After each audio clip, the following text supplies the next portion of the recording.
وَمَا لَنَا أَلَّا نَتَوَكَّلَ عَلَى اللَّهِ وَقَدْ هَدَانَا سُبُلَنَا وَلَنَصْبِرَنَّ عَلَى مَا آذَيْتُمُونَا وَعَلَى اللَّهِ فَلْيَتَوَكَّلِ الْمُتَوَكِّلُونَ. Tetapi penyampaian khutbah itu disesuaikan dengan kemampuan masing-masing khatib. Ketika khatib itu bisa menyampaikan tanpa teks itu baik, karena itu yang sama dengan Nabi SAW. Ketika nanti menyampaikan nggak bisa kalau nggak pakai teks. Kenapa? Nggak bisa direm. Semua dalil hadis keluar, tahu-tahu 1 jam dia khutbah. Nggak ngerasa yang sebelah sana sudah gusar, pantatnya sudah panas gitu kan mau ini. Nah, di antara kalau adik saya Ustadz Zaidan itu ketika beliau pakai teks karena memang alasannya untuk ukur. Kalau sudah ditulis 1 hadis kemudian 2 faedah itu sudah kurang lebih 10 menit. Tinggal ditambah doanya 5 menit, insya Allah 15 menit selesai khutbah. Jadi itu alasan adik saya kalau khutbah pakai teks. Dan guru kami khatib di masjid di masjid kampus kami di Universitas Islam Madinah pada saat saya masih studi itu ada beberapa syekh. Seingat saya ada 3 syekh yang digilir. Jadi tiap pekan itu berbeda, dan kalau sudah ditetapkan sebagai khatib dia 3 pekan sekali, 3 Jumat sekali beliau lagi. Jadi khutbahnya di masjid kampus kami itu bersambung gitu. Ketika nanti Jumat ini beliau yang khutbah disampaikan tentang perkara takwa. Nah, nanti 3 pekan yang akan datang karena giliran beliau lagi melanjutkan apa yang sudah disampaikan 3 pekan yang lalu. Nah, pekan depannya kan syekhnya berbeda itu.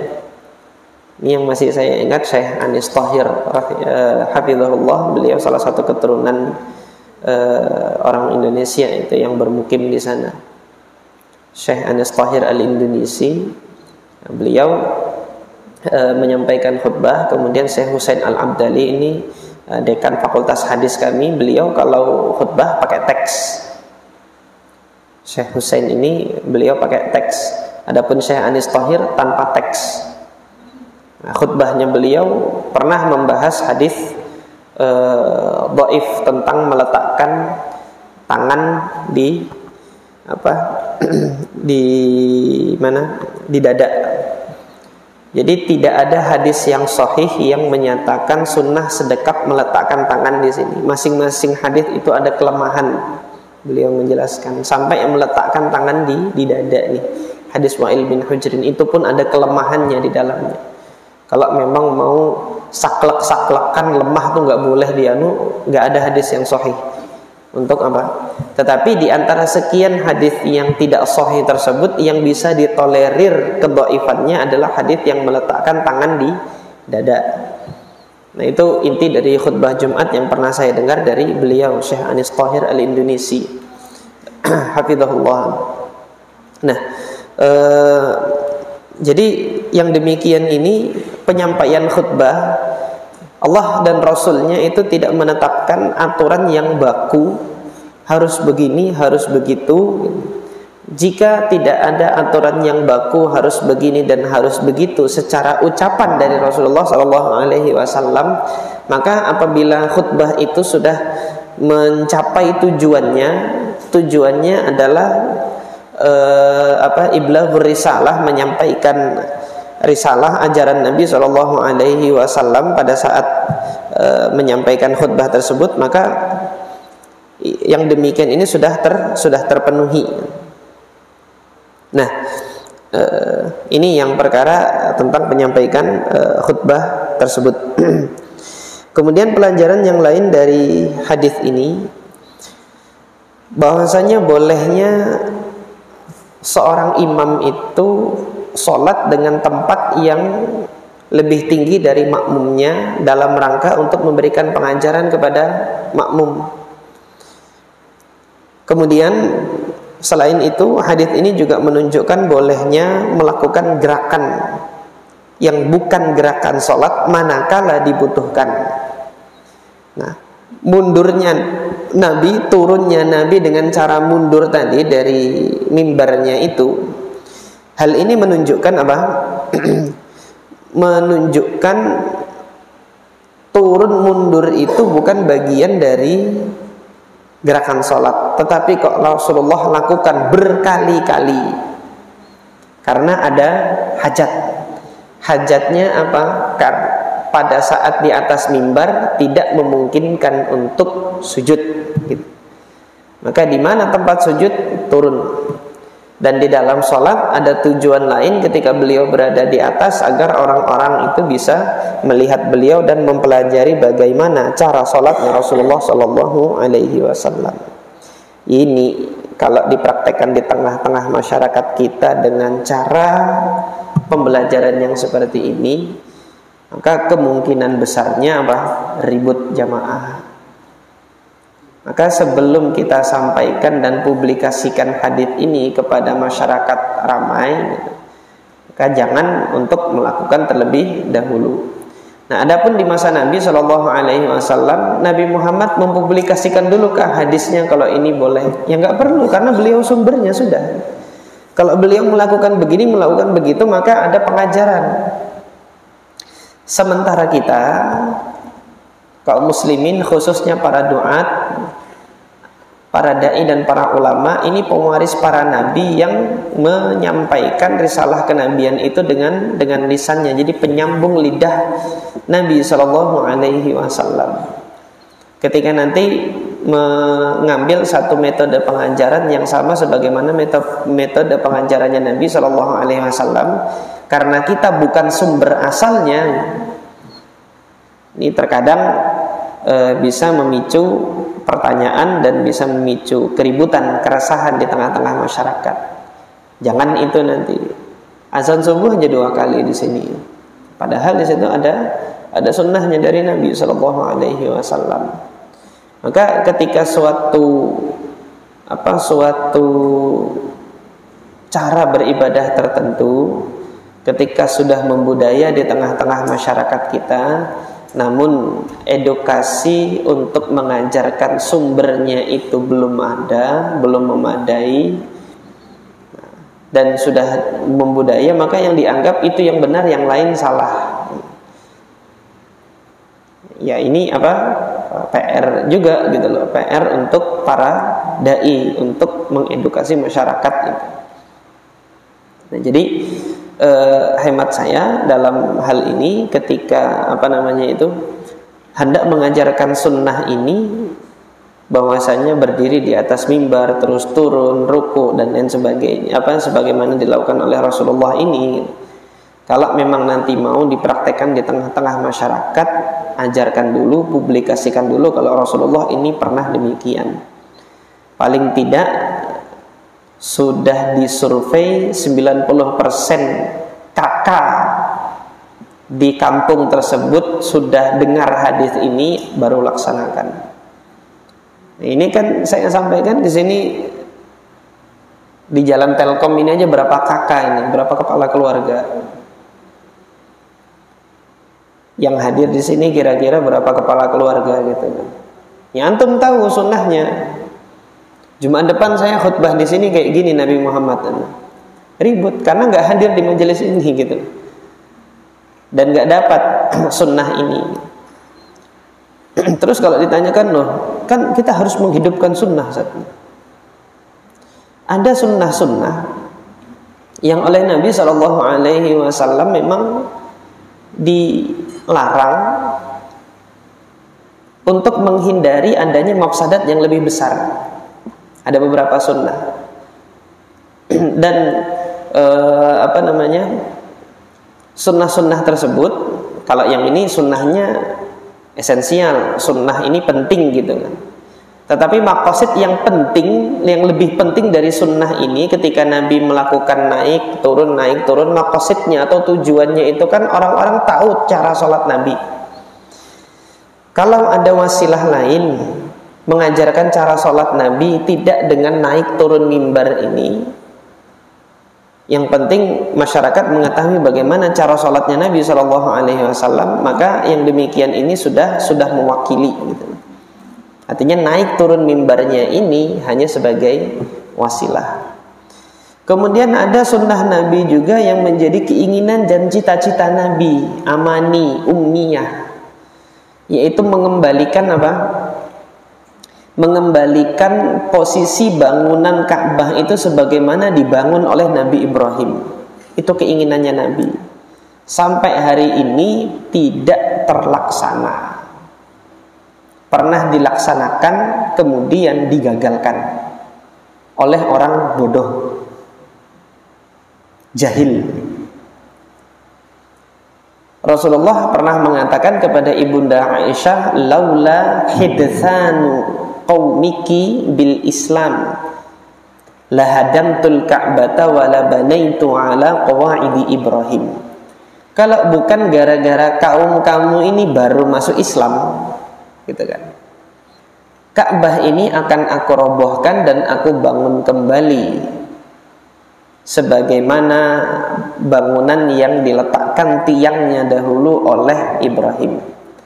Fa inna qaumaki qassaru bina'aha.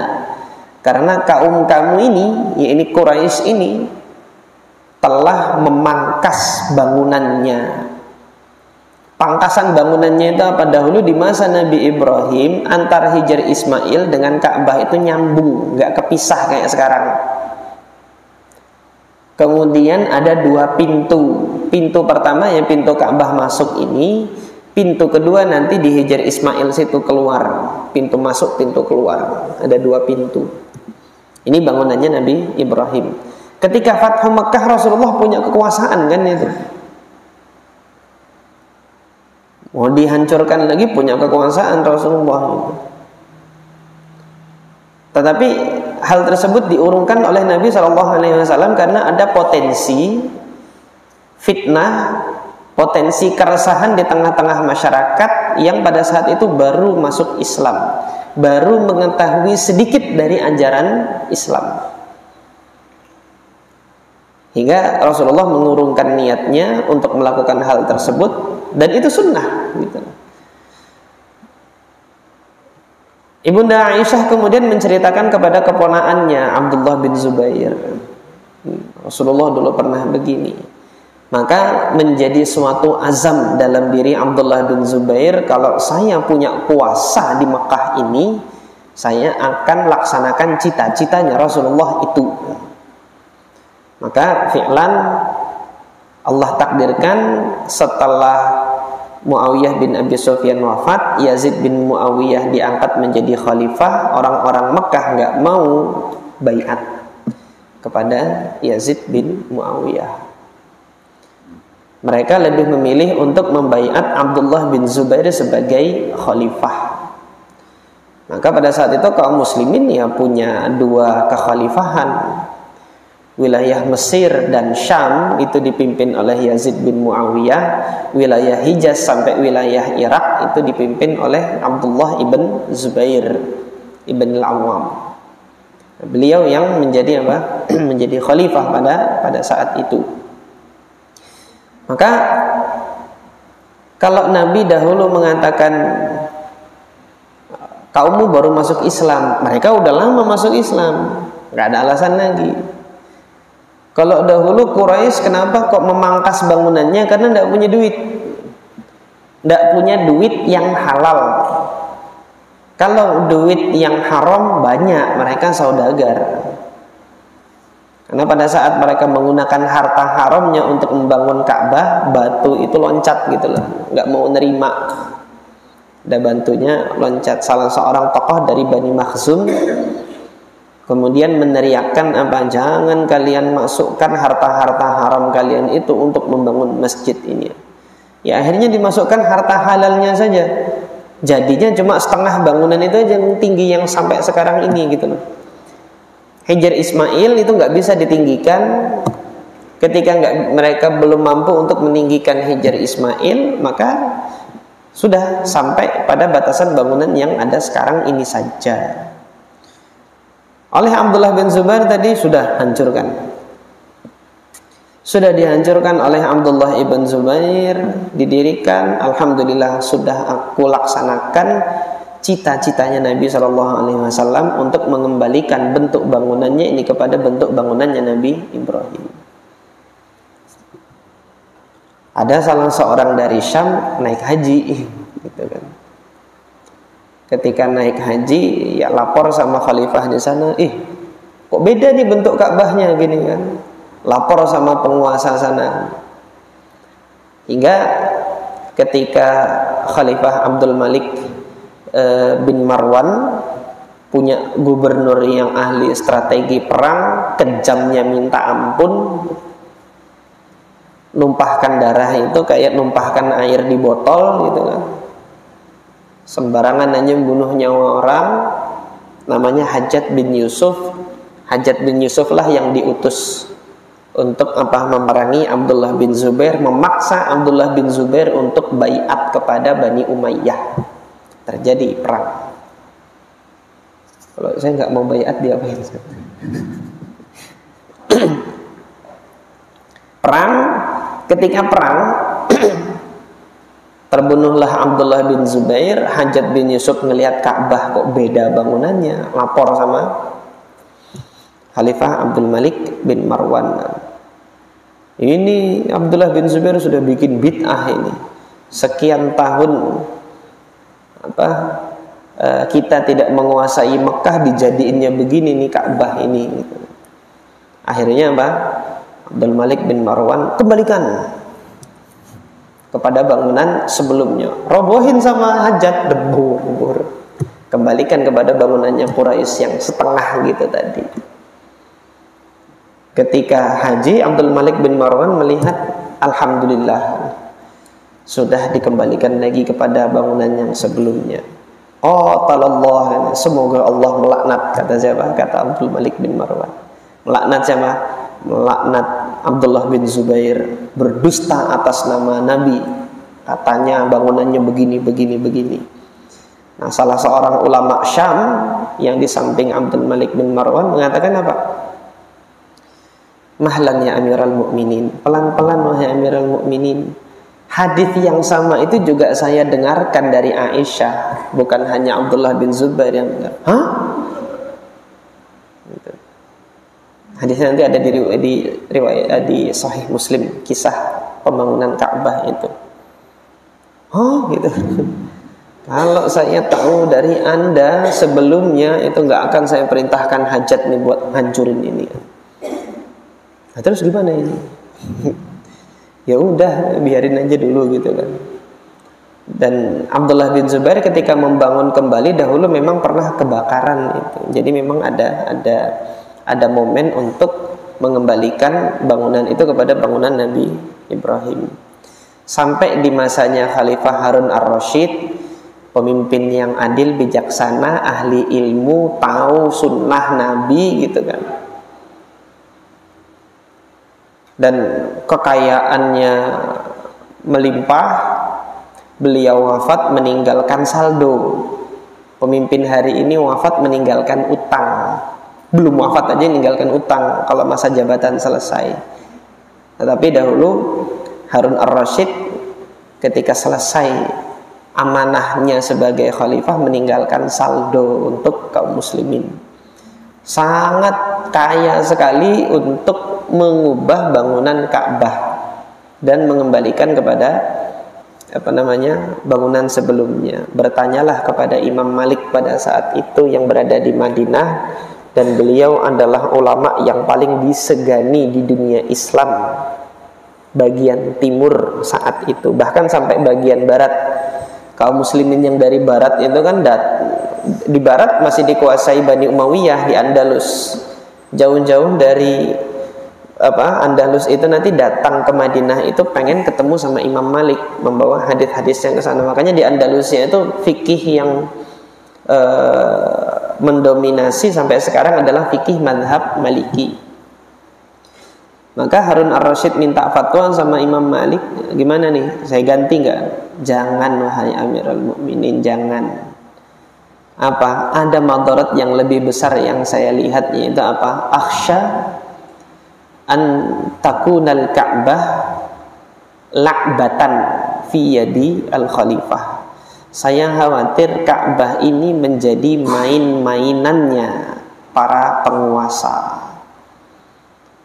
Ketika mereka ingin hancurkan, ketemu sama penguasa yang bodoh dihancurkan, ketemu sama penguasa yang tahu sunnah didirikan, maka hilang haibah dan kewibawaan Ka'bah ini sebagai rumah Allah. Sejak saat itu sampai detik ini nggak ada yang mengembalikan bangunan Ka'bah kepada bangunannya Nabi Ibrahim. Ini barokah dari fatwanya Imam Malik, sampai sekarang Allah Subhanahu wa taala menjaganya. Nah, yang demikian ini pelajaran yang kita ambil, ini kan ada sunnah, tetapi enggan untuk dilaksanakan karena ada potensi fitnah yang lebih besar. Maka selama adanya potensi fitnah tersebut, maksimal yang kita lakukan adalah ajarkan sunnah itu, dan kita yakini hal tersebut sebagai sunnah. Kita yakini Rasulullah lebih senang untuk bangunan Ka'bah itu sebagaimana bangunannya Nabi Ibrahim dahulu. Sudah sampai situ kita meyakininya gitu. Tetapi nanti untuk upaya membangunnya kembali gitu kan, ini kita lihat pertimbangan madarat dengan mafsadatnya. Nah, sama halnya nanti kita kembali dengan hadis ini, yang menjadi tugas utama kita itu apa sih? Kalau kita ambil hadis Sahal ibn Sa'ad as-Sa'idi, tugas utama kita itu mengetahui bagaimana Rasulullah itu sholat, dan kemudian kita mencontoh Rasulullah itu sholat. Di masa Rasulullah, untuk mengajarkannya Rasulullah perlu untuk naik ke mimbar. Untuk saat ini gitu kan, perlu atau tidak naik ke mimbar gitu kan. Ada kalanya perlu, ada kalanya tidak.